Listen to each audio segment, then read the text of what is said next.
లక్షణాలు ఏమీ లేకుండా ఒక క్యాన్సర్ ఏర్పడుతుందంటే that is gall bladder cancer అని అనుకోవచ్చు. సో జాగ్రత్తగా అంటే స్టార్టింగ్ స్టేజ్లో కొన్ని లక్షణాలు అంటూ మనకి తెలుస్తాయి కదా డాక్టర్. అంటే ఎటువంటి లక్షణాలు ఉంటాయి అని చెప్పగలం?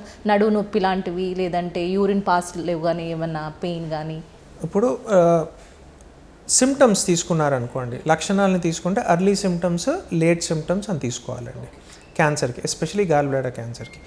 అర్లీ సిమ్టమ్స్ ఏ క్యాన్సర్కైనా బాడీలో, ఎస్పెషలీ పేగులకు సంబంధించిన క్యాన్సర్స్ అంటే డైజెస్టివ్ సిస్టమ్కి సంబంధించిన క్యాన్సర్స్లో ఆకలి తగ్గడం, అంటే సంబంధం లేకుండా వాళ్ళు డైటింగ్ చేసి ఆకలి తగ్గించుకున్నారనేది కాకుండా స్పాంటేనియస్గా ఆకలి లేకుండా ఉండడము, బరువు తగ్గిపోవడం, అన్ఇంటెన్షనల్ వెయిట్ లాస్ అంటారు, అది ఉండడము, లేకపోతే సంబంధం లేకుండా డిస్కంఫర్ట్ రావడము, పొట్ట ఉబ్బరం ఉండడము, ఇవి ఇనీషియల్ సైన్స్ అనమాట.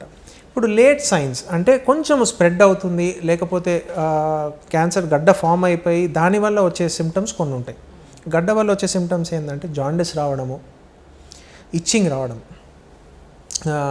ఇప్పుడు స్కిన్ పైన ర్యాషెస్ లాగా డెవలప్ అవ్వడము, యూరిన్ ఎల్లోగా రావడము, మోషన్ కొన్నిసార్లు అది బ్లాక్ అయిపోతే యూరిన్ మోషన్ బ్లాక్గా రావడము, లేకపోతే వైట్గా రావడము, బ్లడ్ వామిటింగ్స్ అవ్వడము.